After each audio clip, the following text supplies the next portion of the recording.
انہوں نے اعلان کر دیا پاکستان سے الحاق کا. ٹھیک ہے. اب پاکستان سے جب الحاق کر لیا, جام صاحب لسبیلا اس وقت تھے, ان کے ہمارے دادا, ان کے جو ہمارے جام صاحب ہیں نا, جام کمال صاحب, جام کمال کے, اور اس کے بعد ان کے نواب تھے خاران کے, مکران کے. اب جب انہوں نے پاکستان کے ساتھ الحاق کا اعلان کیا تو کلات جو ہے وہ کلات لینڈ لاکڈ ہے. ٹھیک ہے. وہ سمندر پہ نہیں ہے, بالکل جیسے گوادر ہے ویسا نہیں ہے. ٹھیک ہے نا. نہیں, گوادر تو اب ایک وفاقی علاقہ تھا. گوادر بلوچستان کا حصہ نہیں تھا. گوادر ہم نے 1958 میں عمان سے حاصل کیا, اسے خریدا ہے عمان سے. سمندر جہاں پہ لگتا ہے یہ لینڈ لاک ہے. وہ جو ساحل تھا وہ گوادر کا ہے, اور خاران, مکران, وہ سارے ساحلی علاقے. صحیح. تو اس کے بعد پھر خان قلات جو ہے وہاں تھوڑا بہت تردد سے کام لیا گیا, لیکن بالآخر خان قلات جو ہیں انہوں نے پاکستان کے ساتھ الحاق کر لیا. ٹھیک ہے. انہوں نے اپنی یادداشتوں میں لکھا بھی ہے کہ انہیں رسول اللہ صلی اللہ علیہ وسلم نے بشارت دی تھی خواب میں, تو انہوں نے یہ فیصلہ کیا. تو اس طریقے سے قلات, خاران, مکران, لسبیلا یہ شامل ہوئے پاکستان میں. ٹھیک ہے. اور برٹش بلوچستان شامل ہوا پاکستان میں.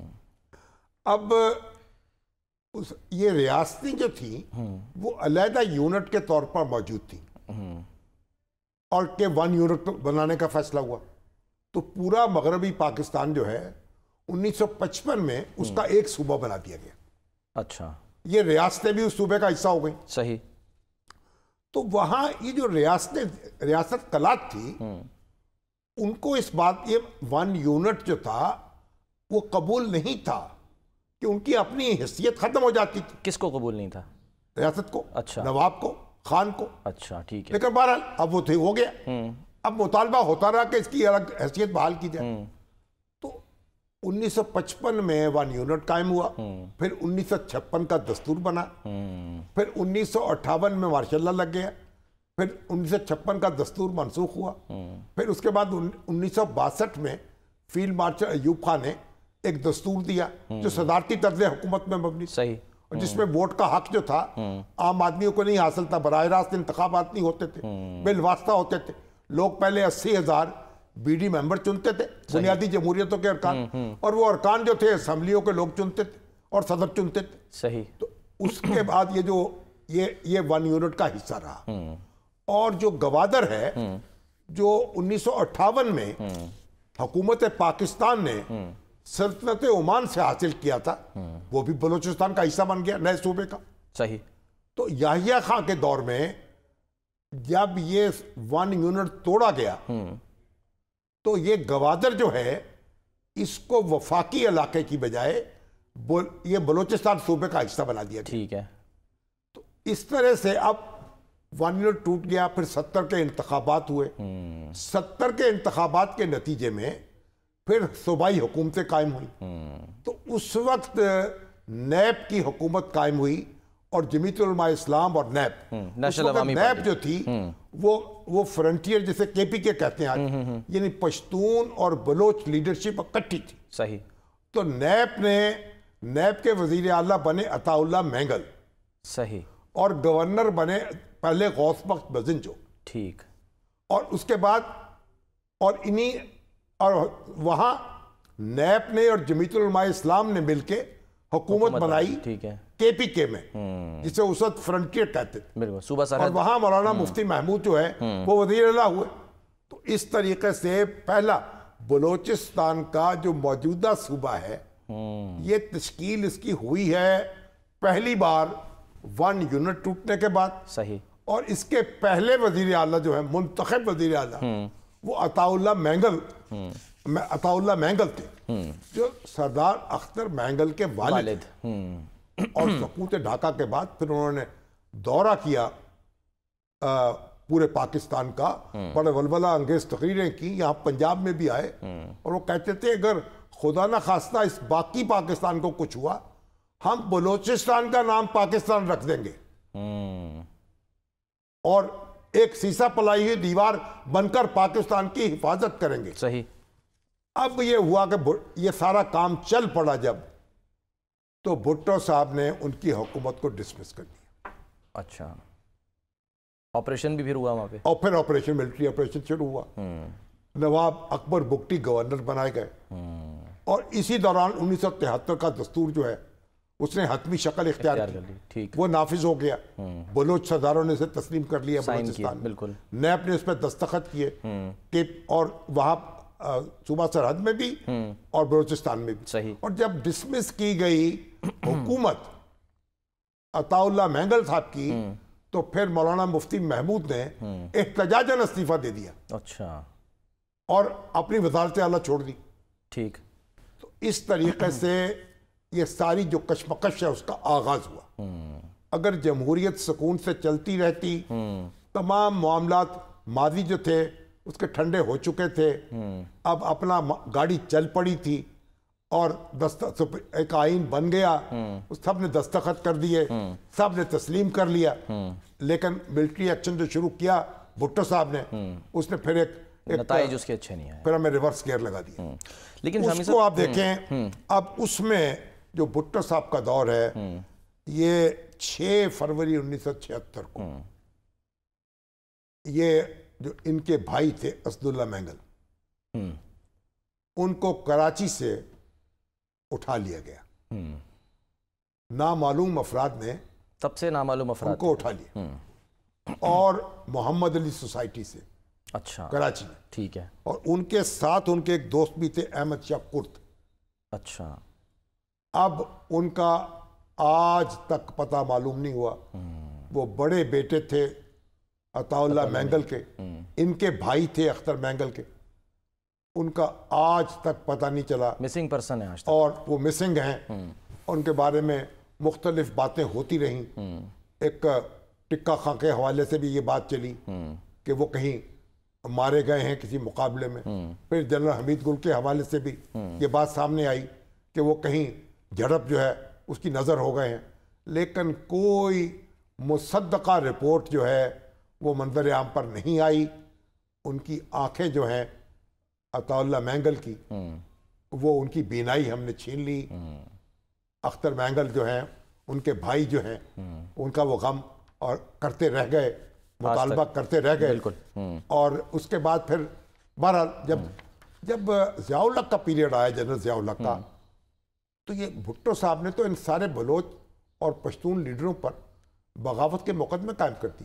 حیدرآباد ٹریبونل, اور اس میں جسٹس اسلم ریاض حسین اس ٹریبونل کو ہیڈ کر رہے تھے, وہ جج تھے. صحیح. اور وہاں ان پر غداری کے مقدمات قائم کر دیے گئے, اور ان کو کڑی سزائیں مل سکتی تھیں کہ مارشاء اللہ لگ گیا. جنرل ضیاء الحق نے آ کر وہ حیدرآباد ٹریبونل ختم کیا, عبد الولی خان کو, عطا اللہ مینگل کو, خیر بخش مری کو, غوث بخش بدنجو کو رہا کیا, اور ایک امن و سکون کا دور شروع ہوا. اور پھر یعنی تاکہ گاڑی پھر چل پڑے. صحیح ہے. اور وہ گاڑی چلی اور اچھی چلی. اور اس کے بعد پھر جو پرویز مشرف کا دور آیا ہے اس میں پھر ہنگامہ ہوا. بالکل. اور اس میں اکبر بگٹی صاحب مارے گئے. اور اس آج تک یعنی ہمیں جو ہمارے کوتا اندیش حکمران ہیں, انہوں نے ہمیں یہ دن دکھایا ہے. مولانا ظفر علی خان کا شعر ہے, میں جو سوختہ ساما ہوں تو یہ روز سیاہ خود دکھایا ہے میرے گھر کے چراغاں نے مجھے. کوئی کافر میری تذلیل نہ کر سکتا تھا, مرحمت کی یہ سوغات مسلمان نے مجھے. چلتی ہوئی گاڑی کو بار بار روکا گیا ہے, اسے ڈی ریل کیا گیا ہے, اور حالات کو الجھایا گیا ہے, اور جو مچھر جو ہے اس کو مارنے کے لیے توپوں کا استعمال کیا گیا ہے. تو پھر آپ دیکھ لیں آج ہم کہاں پہنچے. بالکل. اب پھر سوویت فوجیں آ گئیں افغانستان میں, اور ایک نقشہ یہاں کا بدل گیا. یہ سارے لیڈر جو تھے واپس آئے جنرل ضیاء الحق کے دور میں, امن و سکون قائم ہو گیا. اور اس کے بعد یہ بگٹی صاحب بھی وزیر اعلیٰ بنے, اختر مینگل بھی وزیر اعلیٰ بنے, اور معاملہ چل پڑا. پھر اس کے بعد یہ پرویز مشرف صاحب نے آ کے پھر ایک نئی کہانی چھیڑ دی, اور آج ہم اس کو بھگت رہے ہیں. اور آج اختر مینگل جو ہیں وہ ایک الیکشن لڑتے رہے ہیں, اسمبلیوں میں موجود رہے ہیں, اپنی آواز بلند کرتے رہے ہیں, حکومتوں کا حصہ رہے ہیں. آج وہ اتنے ڈپریس تھے, دل گرفتہ تھے, مایوس تھے, دل گرفتہ تھے. انہوں نے کہا میں اپنی قومی اسمبلی کی نشست جو ہے اس سے مستعفی ہونے کا اعلان کرتا ہوں. ان کے ساتھ اچکزئی صاحب معذرت بھی کر رہے تھے کہ میں اپنے لوگوں کے لیے کچھ نہیں کر سکتا. دیکھیں اب یہ جو ہمارے اسپیکر ہیں سردار ایاز صادق صاحب اور دوسرے جو لیڈر آف دی ہاؤس ہیں, جو لیڈر آف دی اپوزیشن ہیں, ان کو ان کا استعفیٰ قدغن قبول نہیں کرنا چاہیے. اچھا بھئی غصے میں منائیں ان کو یا اشتعال میں تو طلاق بھی دے دے آدمی تو طلاق نہیں نافذ نہیں ہوتی نا. تو اگر یہ غصے میں یا ڈپریشن میں انہوں نے یہ فیصلہ کر لیا ہے, ان کو انگیج کریں, ان سے بات چیت کریں. عرفان صدیقی صاحب کا کہہ رہے ہیں, انہوں نے وزیر کہا اعظم پر بھی لازم ہے, وزیر اعظم سے کہا ہے انہوں نے عرفان صدیقی صاحب نے کہ ہم ملاقات کرا دیتے ہیں, ان سے رابطہ کریں, ان سے بیٹھیں, ان کی اشکشوئی کریں اور سارے مل کے. دیکھیے یہ جو بلوچستان کا مسئلہ ہے نا, یہ ایک شخص حل نہیں کر سکتا, ایک شخص نے پیدا نہیں کیا ہے. سارے اکٹھے مل کے بیٹھیں, تمام سٹیک ہولڈرز ایک دوسرے کی بات سنیں اور ایک دوسرے کا ہاتھ پکڑیں اور آگے چلیں. ٹھیک ہے, ملک کو آگے چلائیں. ٹھیک ہے سر, ایک بریک لے لیتے ہیں, بریک کے بعد ہم واپس آتے ہیں. ہم نے کرکٹ کے اوپر بھی بات کرنی ہے کیونکہ جس طرح دیگر چیزوں کے حالات ہیں, کرکٹ بھی اس وقت زمو حالی کا شکار ہے.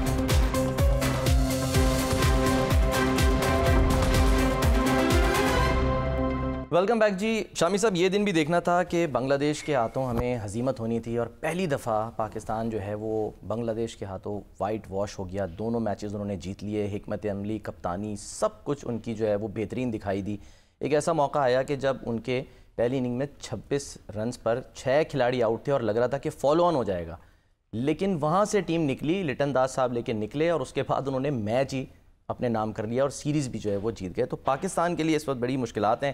مرزا اقبال بیگ صاحب ہمارے ساتھ موجود ہیں. تو اب دیکھیں جو بنگلہ دیش ہے اس کے نوجوان تو ماشاءاللہ اس وقت انقلاب لا رہے ہیں, آسمان پر ہیں. دیکھیے انہوں نے اپنی وزیر اعظم کو بھگا دیا, حالانکہ شاہینوں کو ہونا چاہیے تھا آسمان پہ, اپنے چیف جسٹس کو بھگا دیا, اور اب جناب ماشاءاللہ آپ کی ٹیم کے چھکے چھڑا دیے. ہاں جی, دبوچ لیا بنگال ٹائیگرز نے شاہینوں کو. ٹھیک ہے نا. تو بہرحال اور ہماری ٹیم جو ہے وہ تو دیکھیں نا, لشکریاں شکستہ صف, میرے سپا نا سزا, بس وہی. اقبال بھائی السلام علیکم. Home ground, home crowd, home conditions, بس ہوم ورک نہیں تھا.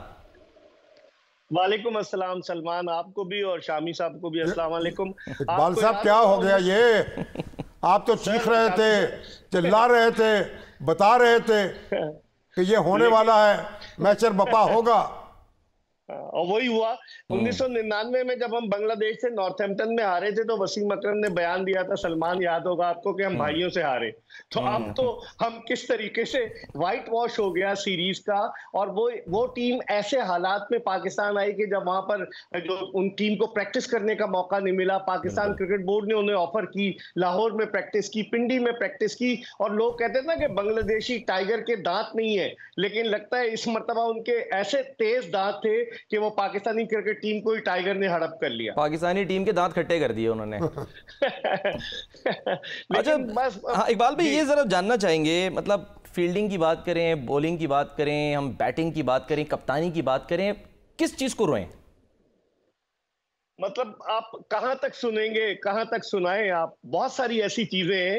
ایک تو کپتانی کا میوزیکل چیئر گیم شروع ہو چکا ہے سلمان پاکستان ٹیم میں, کہ پہلے سرفراز کو ہٹا کے بابر اعظم کو بنایا, 4 سال بعد انہیں ہٹا دیا, شاہین آفریدی کو بنا دیا, وہ گئے تو دوبارہ بابر اعظم آ گئے, ٹیسٹ کے کپتان شان مسعود بن گئے, اور وائس کیپٹن آپ نے سعود شکیل کو بنا دیا, رضوان خود کپتانی کے چکر میں. تو بہت سارے کھلاڑی جو ہے, ایسا لگ رہا ہے میوزیکل چیئر گیم ہے, جب میوزک بند ہوگا جو کرسی پہ بیٹھ جائے گا اور جو باہر ہوگا وہی باہر ہو جائے گا, لگ رہا ہے مجھے بھی. اچھا ہماری اقبال صاحب یہ ہوا, آپ دیکھیں نا ہاکی کے ساتھ ہم نے کیا کیا, اسکواش کے ساتھ کیا کیا, ریسلنگ کے ساتھ کیا کیا, اور اب یہ کرکٹ جو ہے, اب جو بھی آتا ہے کرکٹ کو جناب ہم اوج سریا پہ پہنچا دیں گے, اور وہ پھر کوئی چیز قابو میں نہیں آتی. کوئی تو ہے نا کوئی خرابی. یعنی ٹیم سر بیمار ہوئی تھی امریکہ سے جب ہاری تھی ہماری ورلڈ کپ میں, ٹھیک ہے, اب تو بنگلہ دیش نے آئی سی یو میں بلکہ آپریشن تھیٹر میں پہنچا دیا ہے, سرجن کی تیاری ہو رہی ہے, کہ انتظار ہو رہا ہے کوئی آئی سرجری کر دے. نہ کوئی ڈسپلن ہے, نہ کوئی ٹیم سپرٹ ہے, اپنے گروپ بنا کے بیٹھے ہوئے ہیں, کھابے کھاتے ہیں, ڈسپلن ان پہ ہے نہیں, پھولے ہوئے ہیں, موٹے ہوتے جا رہے ہیں, تو کریں کیا؟ بس وہ جو سرجری کا نعرہ بلند کیا تھا پی سی بی کے چیئرمین نے 9 جون کو, جو ہم بھارت کے خلاف 6 رن سے ہارے تھے, وہ سرجری تو ہوئی نہیں. سلمان صحیح کہہ رہے ہیں کہ ابھی تک تو وہ چیئرمین نے خود تسلیم کیا کہ ہمارے پاس بیک اپ ٹیلنٹ نہیں ہے, ہم کیا سرجری کریں گے, سرجری کے حالات نہیں ہے. اور پاکستانی ٹیم کی زوال کی طرف, پاکستانی ٹیم کی کارکردگی گامزن ہے زوال کی طرف. میرے خیال میں شامی صاحب اور سلمان, جب تک سیاسی بنیادوں پر تقرر ہوتا رہے گا پاکستان کرکٹ میں, پاکستان کرکٹ ترقی کی راہ کی طرف گامزن نہیں ہو سکتی. آپ بھارت کی مثال لے لیں کہ وہاں پر اسٹیبلٹی ہے, مستقل مزاجی ہے. جو بھی پریزیڈنٹ آتا ہے بی سی سی آئی کا, وہ پورا اپنا ٹینیور پورا کرتا ہے. وہ جو سلیکٹر آتا ہے وہ اپنا ٹینیور پورا کرتا ہے. یہاں تو دھڑا دھڑ تبدیلیاں. دسمبر 2022 میں رمیز راجہ تھے, نجم سیٹھی آ گئے, ذکا اشرف آ گئے, محسن نقوی صاحب آ گئے. تو یہاں تبدیلیاں بہت ہو رہی ہیں. پھر آپ کے کوچز تبدیل ہو گئے, آپ کے سلیکٹرز تبدیل ہو گئے, مینیجر تبدیل ہو گئے, چیف سلیکٹر تبدیل ہو گئے. تو یہ ساری تبدیلیاں ریفلیکٹ کر رہی ہیں پاکستانی ٹیم کی مایوس کن کارکردگی پر.